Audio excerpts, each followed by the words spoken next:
ففروا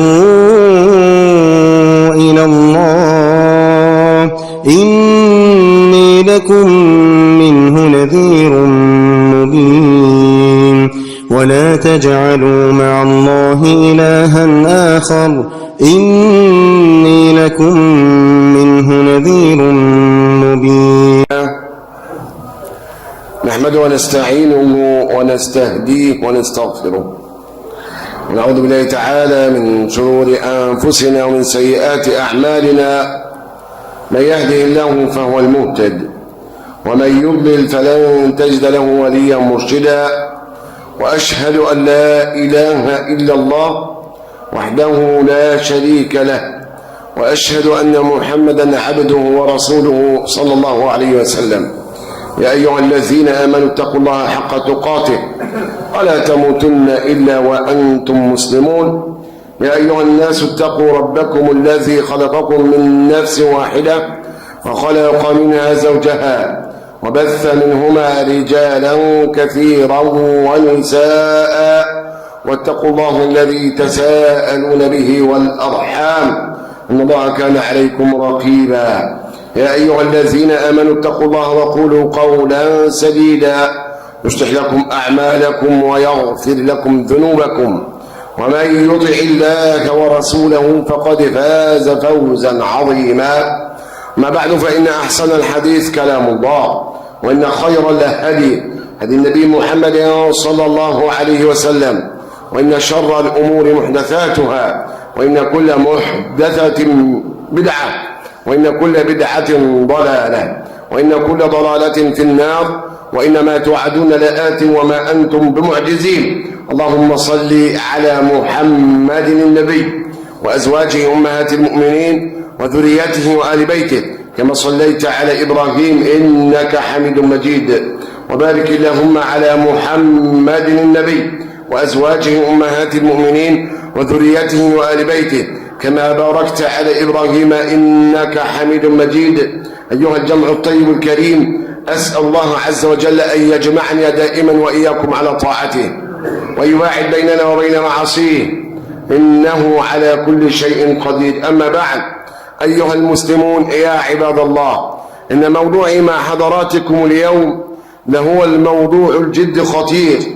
إن القرآن العظيم الذي أنزل على النبي محمد صلى الله عليه وسلم بآياته لكثيرا ما تناول هذه القضية الخطيرة، بل إن شئت فقل إنها من أخطر القضايا التي تناولها القرآن، بل وتحدث باستفاضة ووضوح عن أصحاب هذه الصفات الخبيثة. أتعلمون عن ماذا سوف أتكلم وعن أي شيء أتحدث من الصفات؟ إنها صفات المنافقين. اللهم سلم سلم، اللهم سلم سلم. اللهم إنا نعوذ بك من النفاق ونعوذ بك من الشقاق ونعوذ بك من سوء الأخلاق. إن النفاق يا عباد الله هو ذاك السرطان الذي إن تمكن من أمة لن ينتهي منها إلا وقد قضى عليها كلية. لذلك تجد العديد من الآيات قد تحدثت عن هذه الصفة الخبيثة، الكثير من الآيات، بل ربما استفادت صور بأسرها عن صفاته، بل وسميت صورة بأكملها بأسماء هؤلاء المنافقين. إذن هي خصلة خبيثة قميئة إن اتصف بها المرء أهلكته، ولن يكون استقراره إلا في قعر النار، كما وصف الله عز وجل إن المنافقين في الدرك الأسفل من النار. لذلك وددت أن يكون الموضوع مع حضراتكم اليوم عن هذه الآفة التي أراها أنا اليوم بصورة شخصية، وليس رأيي ملزما إلا لنفسي، قد تفشت وانتشرت، بل بعدما قال الله عز وجل في بعض من هؤلاء ولتعرفنهم في لحن القول، أصرح الجمع منهم لا يداهن بل يجاهر بقول الكفر والعياذ بالله.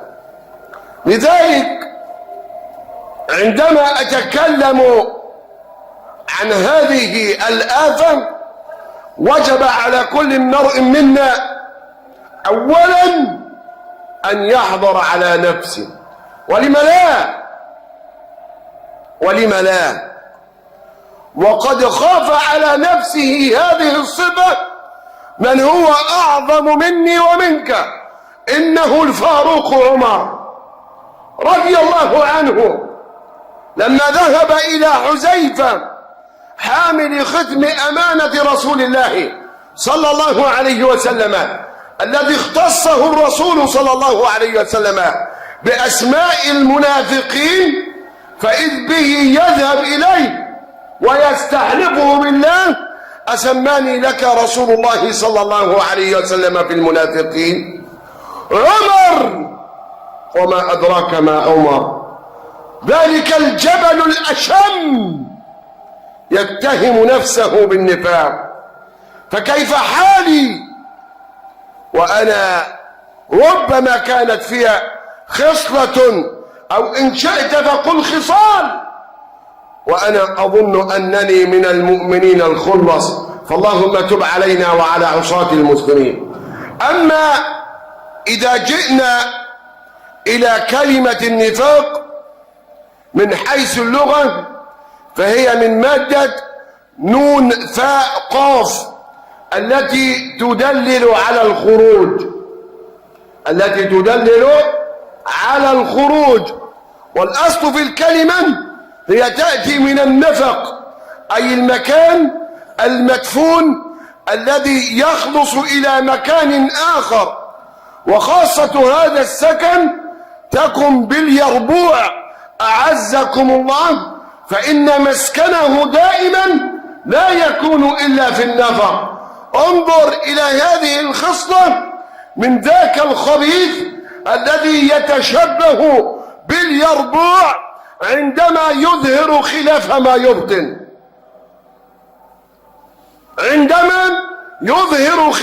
ما يبطن، وإذا جئنا إليها من جهة الاصطلاح، فإن النفاق كما وصفه الجرجاني عليه رحمة الله وبركاته، فإن النفاق هو إظهار الإيمان وإبطان الكفر. ده النفاق الأكبر المخرج من الملة، إظهار الإيمان وإبطان الكفر، بمعنى أنك قد تجده يسمى محمد أو عبد العزيز أو عبد الفتاح أو عبد الله أو إبراهيم أو إسماعيل، فيسمى بأسماء المسلمين ويتحدث بلسان المسلمين ويزعم بأنه مخلص أمين، وهو في الأصل باين النفاق ظاهر لمن كان له بصيرة وبصر. ما المشكلة جاية في كده، الآفة جاية في كده، إن اللي ما عندوش بصيرة سيخلط الحابل بالنابل ولا يعرف الغث من السمين، فتختلط عليه الأمور، فلا يعرف المخلص من المنافق، بل ربما اتهم المخلص بالنفاق ودهن وسلم بأن المنافق الظاهر النفاق من المخلصين. إي وربي، هذا واقع مرير نعيشه اليوم في سنين خداعات كما وصفها النبي محمد صلى الله عليه وسلم. ثم إذا جئنا إلى أصناف النفاق، فإن ابن رجب الحنبلي عليه رحمة الله وبركاته قد صنفه هو الكثير من العلماء إلى صنفين لا ثالث لهما. أما الصنف الأول فهو ذاك الصنف المنافق خلص، ده اللي خارج من الملة، ده اللي في الدرك الأسفل من النار، ذلك الذي يظهر بأنه يؤمن بالله وملائكته وكتبه ورسله، ومع ذلك في قلبه ألد الخصام للدين وللإسلام وللمسلمين. هنتكلم عن الصفات بالاستفاضة، بس أنا بديك الملخص للكفر الأكبر ده، النفاق الأكبر. هذا ولا محال إن مات على هذه الحالة مخلد خالد في نار جهنم، بل كما سلف وقلت في الدرك الأسفل من النار. عارف الدرك الأسفل من النار ليه؟ أصل الكافر ده تبين الكفر، أنت محتاط له وعارفه، ولما هيقول لك كلمة هتتحقق منها 1000 مرة وتتأكد وتبحث وتظن بأنه لا يقول الصدق. أما ذاك المنافق إن تفتيته لا يكون إلا في عضد الدين مباشر على طول، في سويداء قلب الدين، لأن بغضه للدين جعله لا يحارب إلا الدين، لا يحارب إلا الدين. ده أخطر من الكافر، أخطر، لأن هيجي لك من الخلف بقول لك اسمه محمد وبيصلي معاك الفجر، ولكن قلبه قد أضمر على النفاق. هذه الآثم كانت موجودة والقرآن ينزل على النبي محمد، وهي مستمرة إلى يوم الدين. ولكن الكيس الفطن أبدا لن يرى إلا ببصيرة من الله وبنور من الله فيميز الخبيث من الطيب. لن ينخدع بالمنافق إلا صاحب القلب المريض. على طول كده لما تلاقيه منخدع بالمنافق يبقى عنده مرض في قلبه. خلي بالك احنا بنتكلم لسه في الصفة الأولانية. عنده مرض في قلبه، عنده كبر، عنده شركيات، بيدعو إلى الله ويرجو غير الله عز وجل، وبتاع موالد وقبوري فتلاقيه على انحراف. أو صاحب هوى عنده من العظمة ومن الكبر الذي يجعله سوف يستفيد من هذا المنافق فيكون له ظهيرا وعونا. والله عز وجل قد حذر فقال ولا تكن للخائنين خصيما، أي عونا ولا معينا. إذن هذه الآثم هي النفاق الأكبر، أن يظهر خلاف ما يبطن، ثم يكون من بعد ذلك نفاق أصغر ربما يقع فيه المرء أحيانا وإن لم يتب فسوف يتسلل إليه ويكبر حتى يستولي على القلب، فيكون المآل والمؤدى إلى النفاق الأكبر والعياذ بالله. ذلك ربما كان الرياء، إن المرائي بعمله الذي يرجو من وراء العمل شكرا من الناس أو أمرا من أمور الدنيا، ذاك الذي أضمر قلبه على شيء من النفاق. تعايز من الناس إيه؟ لو أنك تؤمن بأن العاطي هو الله، وأنك لا تخشى إلا الله سبحانه وتعالى، ولا ترجو النفع إلا من الله، عايز من الناس إيه؟ بترائي بصيامك وصلاتك وصدقتك وحجك وعمرتك ليه؟ عايز إيه من الناس؟ غير أن في القلب مرض، في قلوبهم مرض فزادهم الله مرضا. وكما قلت النفاق هو الخروج، فالله عز وجل قال إن المنافقين هم الفاسقون، أي قد خرجوا عن الشرعة وعن الطريق المستقيم. والنبي صلى الله عليه وسلم حذر من الكبير والصغير في النفاق. انظر إلى الحديث الذي خرجه الإمام البخاري بسنده عن أبي هريرة رضي الله عنه أن النبي صلى الله عليه وسلم قال آيات المنافق 3: إذا حدث كذب، إذا حدث كذبا، وإذا اؤتمن خان، وإذا عاهد غدر، وإذا عاهد وفي رواية خرجها البخاري أيضا عن عبد الله بن عمر رضي الله عنه زيدت عن هذه قول النبي صلى الله عليه وسلم: وإذا خاصم فجر. وإذا خاصم فجر.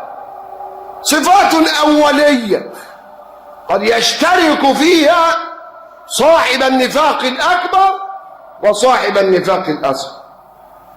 خدت بالك من المشكلة دول اللي بادئ بيهم أنا دول. لسه هنتكلم عن الصفات بتاعت المنافق الصافي الخالص. أما اللي أنا قلتهم الأربعة دول قد تكون فيك أو فيه وأنا لا أدري، فإذا اجتمعنا وأجملنا في قلب أوصلنا ولا محال إلى ذلك الكفر الأكبر. لا يكون الحديث إلا كاذب، وخاصة لما يكون مالك بقى، لأن الأصل في الملك أنه لا يكذب. هو خايف من إيه؟ لذلك يشتد غضب الله عز وجل على ملك كذاب، لأنه لما يكذب وعلى ما يكذب ومن أجل ماذا يكذب؟ ده أنت الدنيا كلها بإيديك، تعمل كده تفتح، تعمل كده تقفل. ده ظنه، يعني ظنه.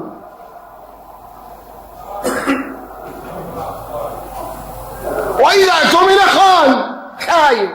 أول ما تعمل له كده بس خلاص، إن كنت تركته على مال يسرقك، يسرقك. على أهل لا يؤتمن، على عرض لا يؤتمن، على مكان لا يؤتمن. ثم عندما يأتيك العهد منه لا يفي، لا يفي.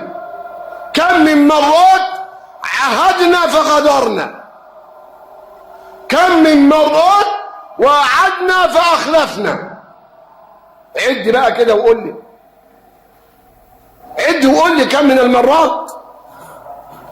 كم من المرات خاصمنا ففجرنا، كم من المرات خاصمنا ففجرنا.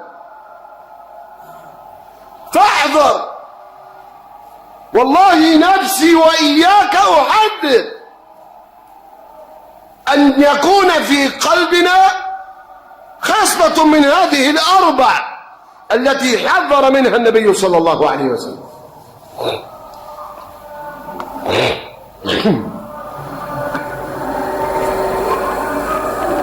ثم جاءت سور كما قلت لك تكلمت باستفاضة عن النفاق وعن أهل النفاق.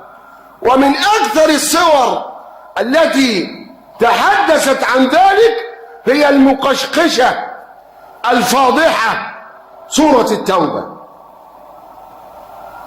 الجل من هذه السورة العظيمة المدنية تكلمت عن هؤلاء المنافقين بصفاتهم وبالأدلة الدامغة على ما في قلوبهم.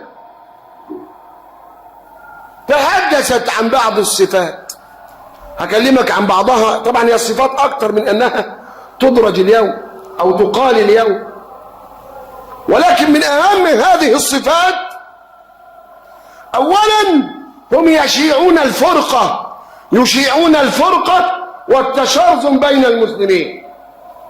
لو خرجوا فيكم ما زادوكم إلا خبالا، ولأوضعوا خلالكم يبغونكم الفتنة وفيكم سماعون لهم. قول يا عم وقاعد بيقعد يسمع لهم، سماعون للكذب كما ذمهم الله عز وجل كما أمثال بني إسرائيل. سماعون للكذب. لو خرجوا فيكم في أي موقف يكون المسلمين فيه على صلاة وعلى أمر جامع لن تجد إلا التثبيت والتحبيط،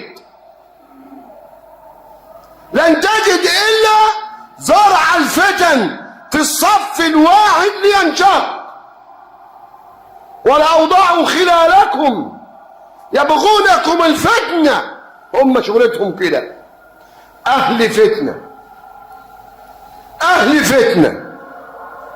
والكارثة الكبيرة أن يكون من المسلم الخلص وفيكم سماعون لهم، وفيكم سماعون لهم. ثم انظر أيضا إلى أكثر ما يتصف به أهل النفاق، وهو أنهم يأمرون بالمنكر وينهون عن المعروف. اقف مع دي بقى دقيقتين ثلاثة. الله عز وجل يقول: والمنافقون والمنافقات بعضهم من بعض. ايه اوصافهم؟ الوصف الاول يا رب: يأمرون بالمنكر وينهون عن المعروف. وكلهم شكل بعضيهم، كل المنافقين شكل بعض. لما يشوفك ملتزم بالسمت الاسلامي يقول لك: ايه يا ابني اللي انت لابسه ده؟ ايه يا ابني انت عامله في نفسك ده؟ انت يا بنتي لابسه خيمه سودا ليه كده؟ مالك؟ انت محروقه ولا ايه؟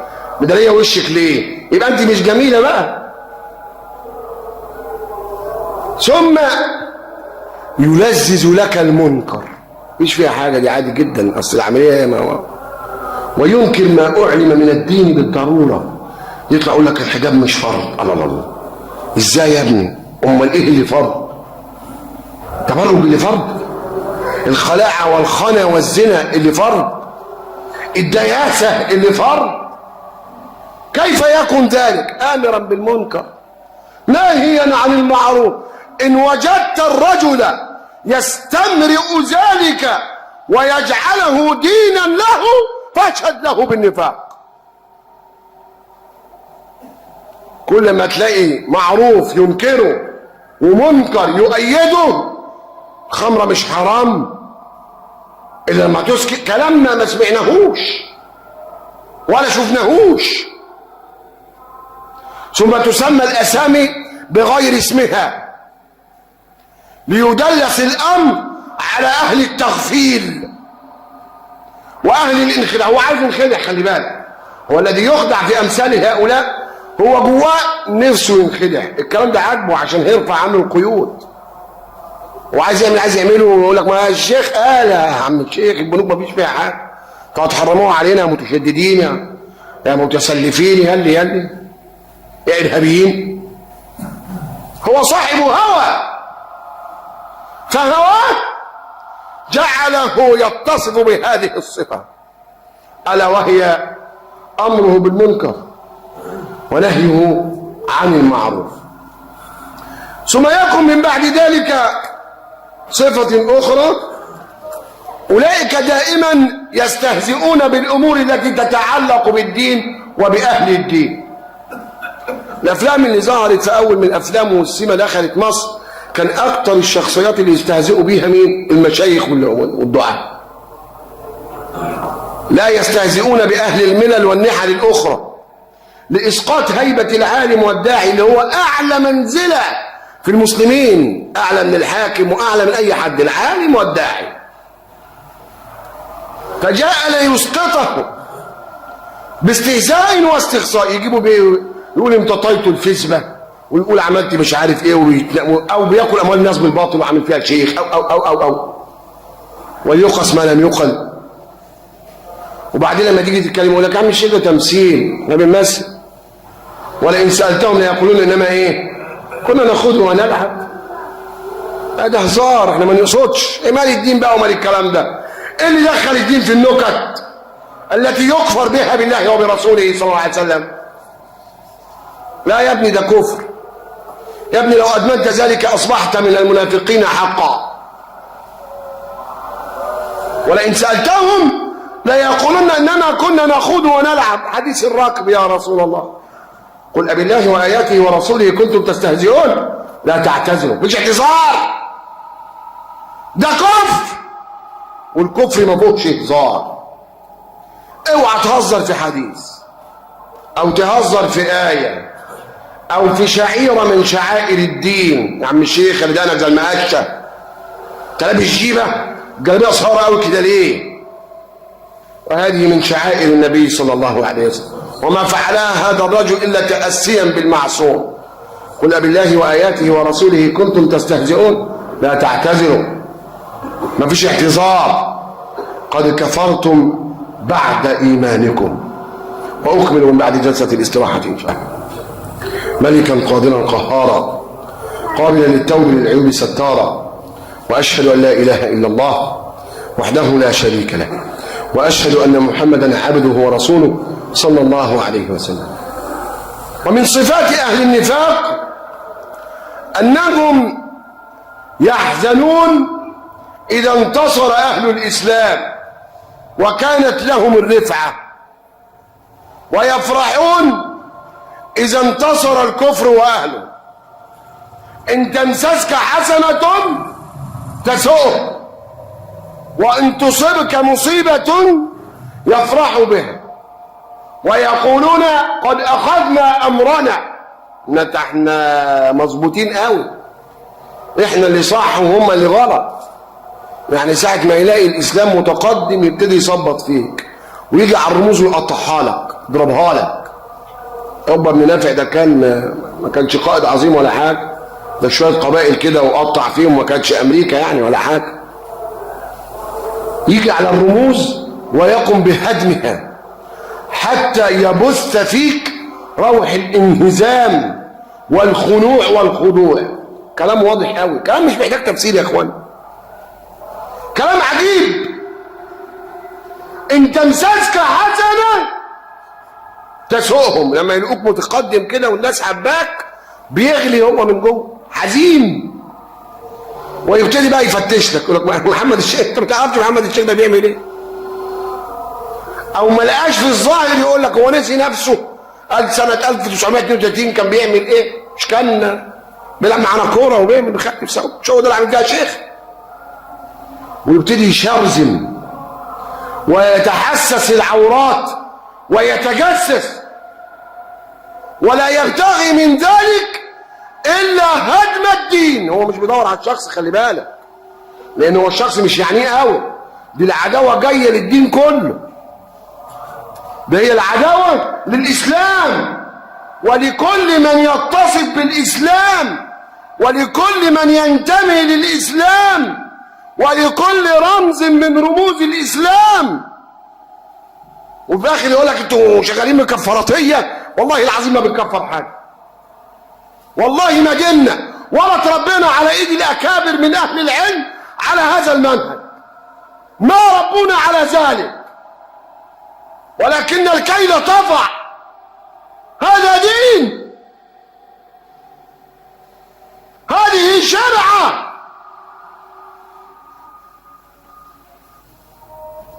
يظهرون النفاق والكفر البين، ثم يريدون من بعد ذلك ان نخرج لهم المكان. اخرج لك ايه واعمل ايه ولا ايه؟ ده ديدنه، هي غلطه وسقطه وعدت؟ ده حاله على طول، ده معتقده في القلب فنضح على اللسان. المفروض اعمل له ايه؟ المفروض اعطل احكام ربنا؟ المفروض اوقف ايات النفاق واعطلها؟ اعمل ايه المفروض؟ وانا لله وانا اليه راجعون. اللهم تب علينا وعلى عصاة المسلمين يا رب. ثم انظر الى هذه الصفة القميتة: لا يأتون الصلاة الا وهم كسالى ولا ينفقون الا وهم كارهون. قفها هنا. لا يأتون الصلاة الا كسالى ولا ينفقون الا، ده يضطر للانفاق يعني احرج، بقى الناس بتدفع وبيلموا وغصب عنه والى شكله يبقى وحش، فيطلع وهو على مضض. واذا جاء الصلاه واقف بيتاوب ويعمل كده. وان تمكن بان لا ياتي الى الصلاه من الاصل لن ياتي، غير ان في المجتمعات الضيقه الكل معروف ومحسوب، القرى والبتاع يقول لك فلان ما بيجيش، ما جاش في صلاه الفجر. لذلك تجد ان اللي ما بيجيش صلاه الفجر الصحابه لما يتكلموا عليه كانوا يقولوا ايه؟ منافق معلوم النفاق. وتجد صلاة العشاء والفجر أشد وأثقل الصلاة على المنافقين. ما عندوش الوازع اللي هيقيمه، ده هو عايز ينام. عنده الصلاة خير من النوم، لا ده هو عنده النوم خير من الصلاة. صلاة ايه؟ ده هو لا يؤمن بالكلام ده أصلا، ده مش في باله. فتبقى الصلاة على قلبه كأنه هيحول جبل طول النهار، زعاق نعاق في الأسواق، صاخب، جيفة بالليل حمار بالنهار. والاربع ركعات او الركعتين دول جبل هينقلوا من الصخر، جبل. لان القلب قد اضمر على النفاق. هو ايه اللي بيحركك الا قلبك؟ ايه اللي بيخليك تقوم تسيب الغطا وتتوضا في الساعه وتنزل وتعمل الا ان قلبك يؤمن بالله واليوم الاخر، وان هذه الصلاه صلاه مفروضه عليك، ان قمت واديتها واجب عليك، ستنال الاجر من الله. علم غيب بقى اهو، يقين، يقين بيحركك ويدفعك. رؤية غيبية مؤثرة فيك. ذلك الفرق بين المسلم المخلص وبين المنافق، بأن القلب أدمر على إخلاص وأدمر على إيمان، فإذا قام إلى الصلاة قام كأنه النبي صلى الله عليه وسلم سيد الناس، وقل جعلت قرة عيني في الصلاة. أعلى درجات المحبة هي قرة العين. وكان المسلمون الأوائل ينتظرونها كما ينتظر الحبيب معشوقته وحبيبته بلهف وشوق، عمال بيفرك عايز يصلي. أعرف سيدنا الشيخ أسامة عبد العظيم لما بيروح الحج، وطبعا يقول لك يا ابني عايزين نصلي. أنهي صلاة بقى؟ الصلاة اللي بيختم فيها كل 3 أيام دي. اما الصلاه العاديه دي اللي بيصليها هو مش عارف، هو دي مش ما شبعش، لم يرتوي.